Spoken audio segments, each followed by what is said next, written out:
پرسی شەقامەکان لە هەرێمی کوردستاندا بە بەردەوامی گلەییان ئاراستە دەکرێت کە بۆچی ماوەیەکی زۆرە لە دوای قەیرانی دارەیە کە ڕوبەڕووی هەرێمی کوردستان بۆتەوە بە شێوەیەکی گشتی سەرانسەری جیهان و عێراقیشی گرتەوە، بەڵام لە هەرێمی کوردستان دۆخەکە جیاوازتر بوو. لەو کاتەوە هاوڵاتیان زۆر بازلەوە دەکەن کە بەپی پێویست لەم کابینەیە تەنانەت ئەندام پەرلەمانەکان خۆشیان ڕغنی ئەوە دەگرن کە لەم کابینەیەدا بەپی پێویست کار نەکراوە بۆ شەقامەکان، بۆ کۆمەڵێک خزمەتگوزاری لە شار و ناوچە جیاوازەکانە تەنانەت لە قەزە و ناحیەکانیشدا. دیارە بڕیار دراوە کە شەقامی کۆمار لە کۆیە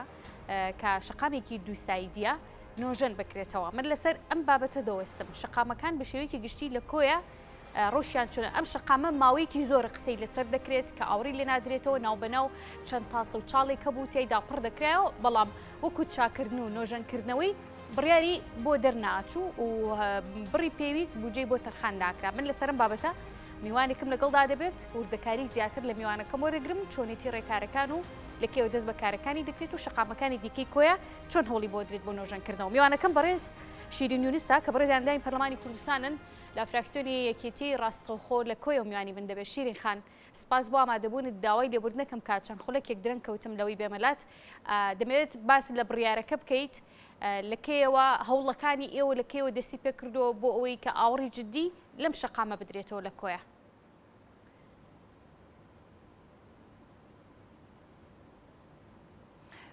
سەرەتا سڵاو لە تۆ و لە بینەرانی کورسات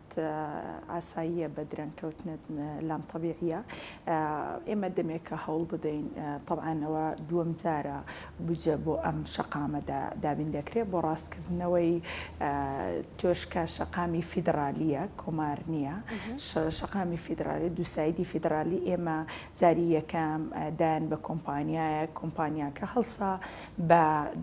دووسایدکردنی ئەو شەقامە، بەڵام بەداخەوە چونکە هیچ چاودێریەکی لەسەر نەبوو ئەو شەقامە لە نزیکترین کاتدا هەڵۆشێنرایەوە و هەمووی بوو بە تاسە و کۆمەڵک کێشە و گرفتی توش بوو. ئەوە دووەم جارەکە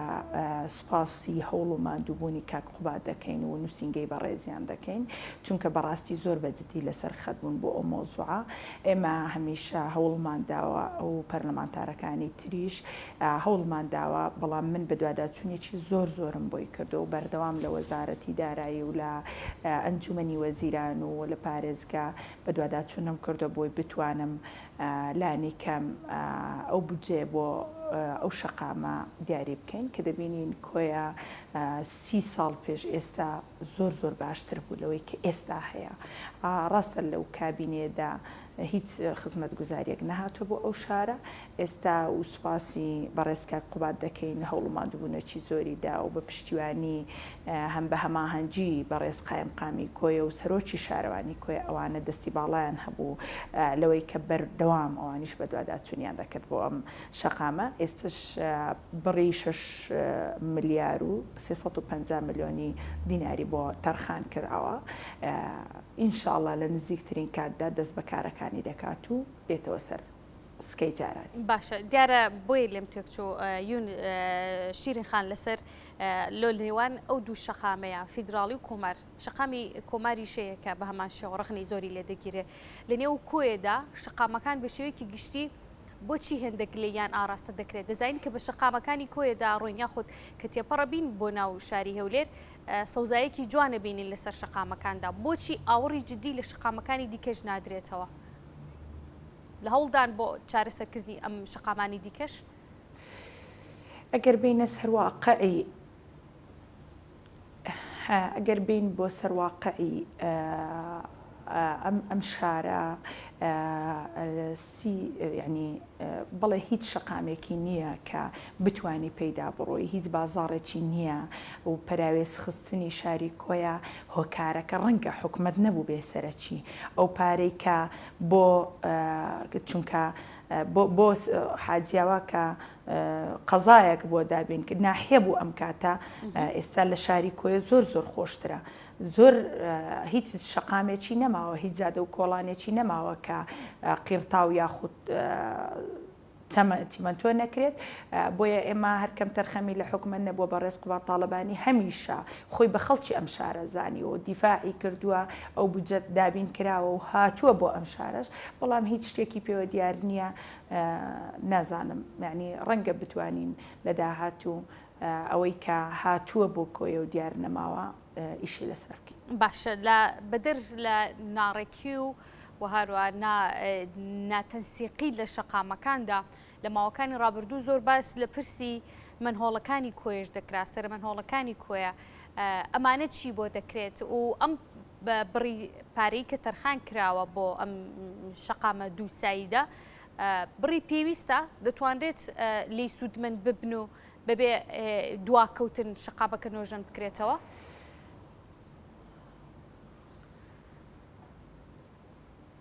بەڵێ من هەمیشە گوتومە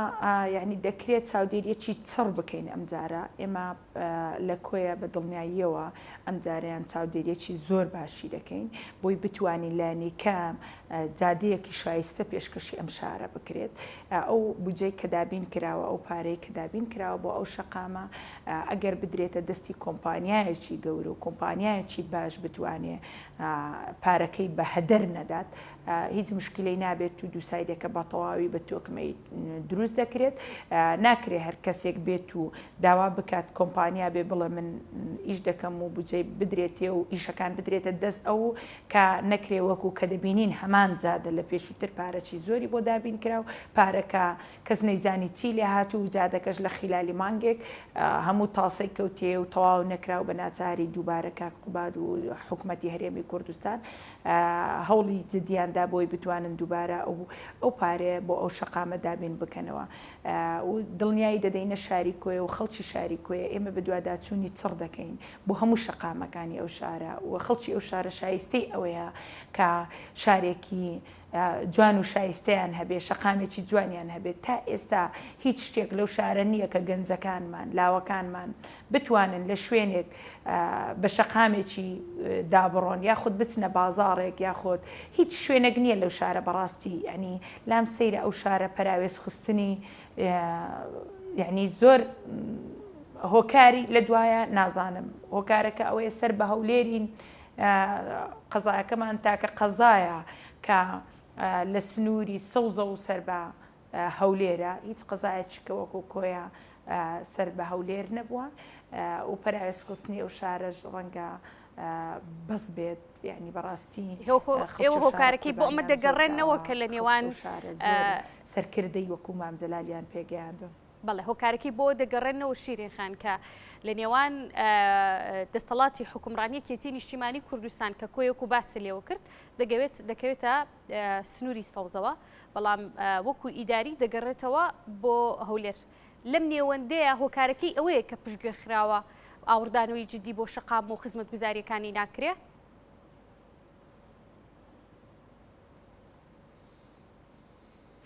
بەڵێ ئیشارەتم پێدا کە هۆکاری سەرەکی ئەوەیە تاکە قەزاین لە سنووری سەوز سەر بە هەولێرین یعنی ئەوە هۆکارەکی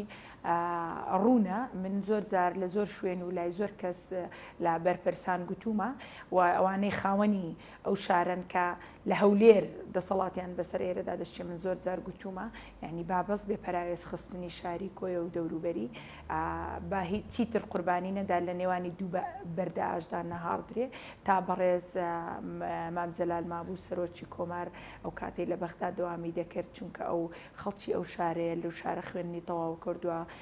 لەو شارە پێگەیشتووە ئێمە ئەم شارە بە شاری مام دەزانین گوتومە ئەو کات هاوکاری تەواوی دەکەێتەوە زانکۆی کۆیە ئەو بنیاتی ناو بەردی بناغەکەیدانا ئەوەی کە کراوە شتێک کە پێوەی دیار بێ بۆیە کرابێت بەڕێز مامجەلال کردوویەتی ئێستش بەداخەوە دووبارە کەوتوینێتەوە قەیرانێک لەناو ئەو شارەدا هام حکومەتی هەرێم ڕەنگە کەمێک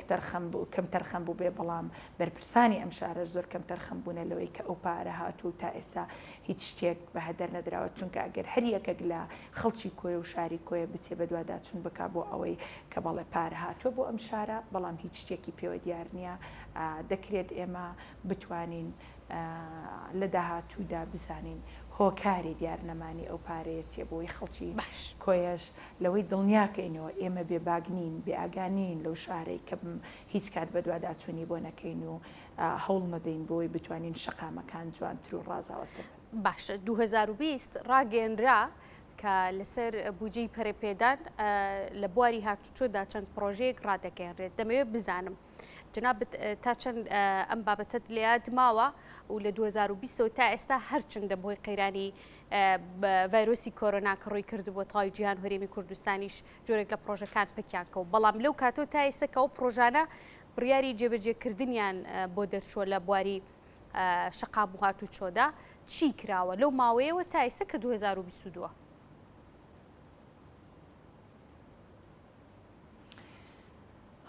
طبعا من بەپێویستی دەزانم دەستخۆشی لە قایمقامی کۆی و سەرۆکی شارەوانی کۆی بکەم. بەڕاستی دوو کەسی زۆر نایە هاتوون بۆ ئەم شارە لە ئێستادا لە کاتێکی کەمە دەست بەکاربوونە بۆ ئەم شارە و زۆر بەجددی ئیش لەسەر ئەم شارە دەکەن. ڕەنگە بەچڕینەوە قورسە بەڕاستی ئیشکردن لە هەولێر زۆر قورسە، بەڵام ئەوان نەفەسیان زۆر قوڵە و بەردەوام هەوڵ و کۆششی زۆر باش دەدەن بۆی بتوانن لە هەولێر لایەنی کەم شتێک بۆ ئەم شارە بچڕن، دەیهێنن بۆ کۆیە شتێکی کەم کراوە بەڵام کە بەراورد بکەین بە شارەکانی تر، بە شارەکانی وەکو قەزاکانی سۆران و ئەو قەزانەی کە سەر بە هەولێرن هیچ شتێکی وامان بۆ نەکراوە پێوەی دیار بێ بەڕاستی. باش لە زستاناندا ساڵی پار 2021 لە وەرزی زستاندا بەشێک لە شەقامەکانی کۆیە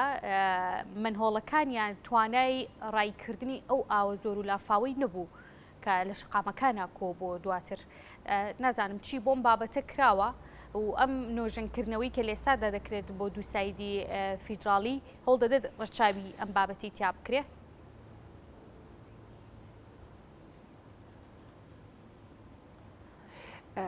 ئەو بڕەپارێک کە دابین کراوە تەنها بۆ ئەو دووسایدەیە، بۆ ئەوە نییە بتوانین کە ئەو لافاوەی کە لە ساڵی ڕابردوو هات ینی کێشەی دروست کرد بۆ ئەم شارە ناتوانینەوەی پێدابینکەن، بەڵام ئەو منهۆڵانەی کە لەسەر ئەو ڕێگایانە دەتوانن ئەوەی پێچا بکەن و دڵنیا بنەوە دڵنیای دەدەینە خەڵکی کۆیە ئێمە چاودێریەکی زۆر باشی ئەم جارە چاودێریەکی زۆر باشی ئەم شەقامە دەکەین. نەخێر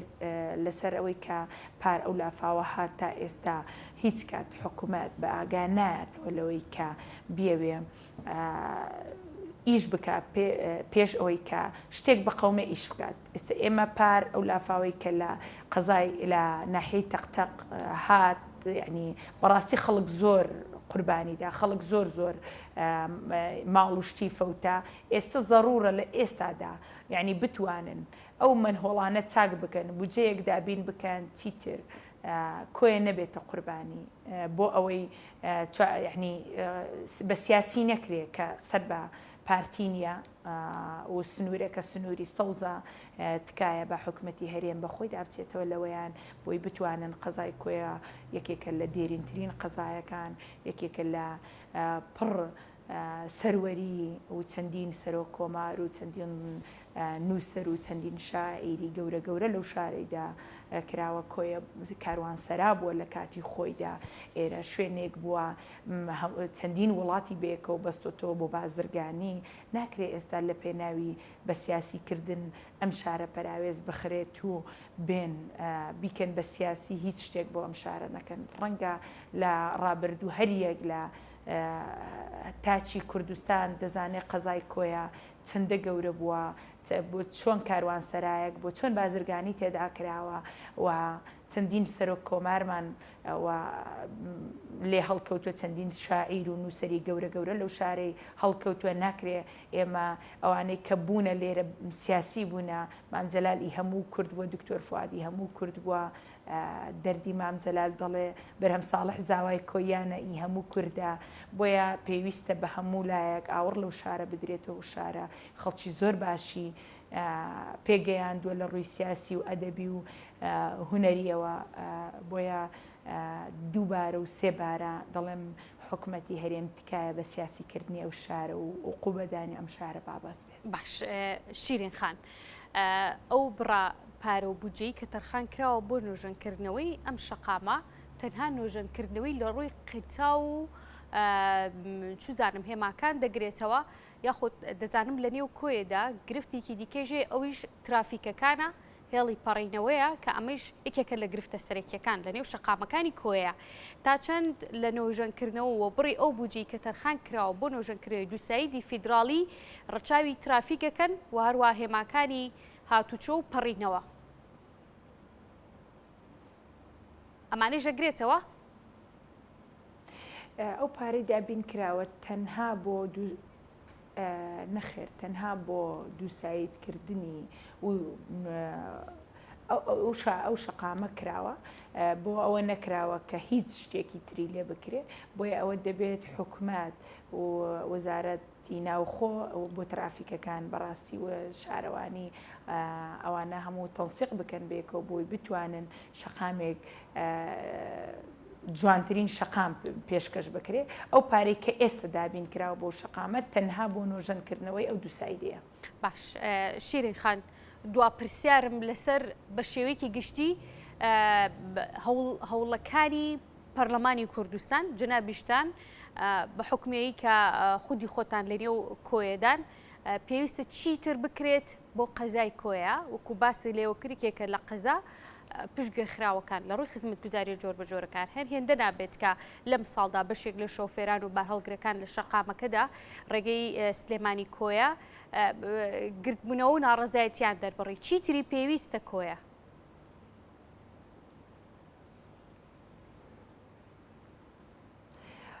جەما گەربین باسی کۆیە بکەین کۆی هیچ شتێکیدا بۆ نەکراوە تا بڵم چی پێویست نییە یعنی بەڕاستی دووسایدی کۆیە هەولێر کە چەندین سێ پارێزگا بێکەوە دەبەستێتەوە دووسایدی کۆیە هەولێر چەندان گەنج و خەڵکی ئەو شارەی بوون بە قوربانی لەو ڕێگایە کە هیچ قەیرانەکی دارایی لە گۆڕێنە و تەنها مۆزوعەکە سیاسی بوو کە دووسایدی کۆیە هەولێر نەکراوە ئەگەر نا لە کاتێک 13 ساڵ پێشێستا قەرار لەسەر دووسایدی کۆیە هەولێر دراوە قەرار لەسەر تونێلەکەی کۆیە تونێلی هەیبە سوڵتان دراوە بۆیە ئەو شارە حەقی خۆیانە هەرچی گلەیان هەبێ لە حکوومەتی هەرێمی کوردستان ئەو شارە زۆر پراوێز خراوە ئەو شارە گەربین باسی کەم و کوڕیەکانی ئەم شارە بکەین ئەم شارە هیچ شتێکی نییە تاوەکو بڵین بۆی بکرێ ئێمە وەکو پەرلەمانی کوردستان و پەرلەمانتارەکانی کۆیە بەردەوام هەوڵمانداوە و لەناو پەرلەمانداوەمان کردووە و یاداشتمانداوە و پرسیارمان ئاڕاستی حکوومەت کردو هۆکاری چییە دووسایدی کۆیە هەولێر تەواو ناکرێ ئێستا بیان وەک دەبینەوە قەیرانی داراییە پێش قەیرانی دارایی 2013 گەرمەی ئەوە بوو کە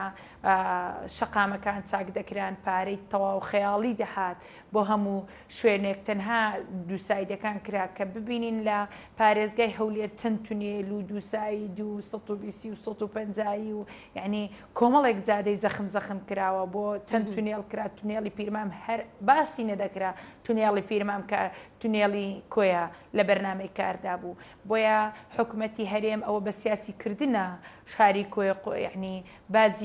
باز دەدات شاری کۆیە لە پێناوی سیاسی بە سیاسیکردنی بۆیە هیچ کاتێک نەبووە کە پارە نەبوو بێ ئێستا قەیرانی داراییە و کۆرۆنای بەسەر داهات و قەیرانێک بەسەر هەرێمی کوردستان داهات بەڵام 13 ساڵ پێشێستا ئەو قەرارە لەسەر ئەوە دراوە کاتێک کە پارەچی خەیاڵی هەبووە بۆیە تکایە با دووسایدی کۆیە هەولێر دەست بەکار بکرێتەوە بۆ ئەوەی هیچیتر گەنجەکانمان خەڵکەکانمان شوفێرەکانمان بازرگانەکانمان لەو ڕێگایانە نەبنە قوربانی هەر کەسێک بە ڕێگایدا دەڕوا ڕۆحی بەخۆی قایل نییە ئێستا کۆیە خۆپشاندانەچیان کرد تەنکەرەکان گوازراونەتەوە بۆ ڕێگای سماقۆڵی لە ڕێگای سماقۆڵیش بە هەمان شێوەیە گرنگەوەیە یعنی خەڵکی شوفێرەکان دەبنە قوربانی خەڵک دەبێتە قوربانی ئەگەر بێت و ئەو دووسایدەی کۆیە هەولێر بکرێت زۆربەی کێشەکان چارەسەر دەکرێت لە هەر سێ پارێزگا بەستنەوەی هەر سێ پارێزگا ئەبێکەوە بەڕاستی. شیرین خان سپاس دەکەم کە لە بەرنامەکەمە ئامادە بووی سپاس بۆ بەڕێز شیرین یونس کە بەڕێزیان دای پەرلەمانی کوردستان لە فراکسیۆن یەکێتی ڕاستەوخۆ لە کۆیەوە. میوانی من بوون.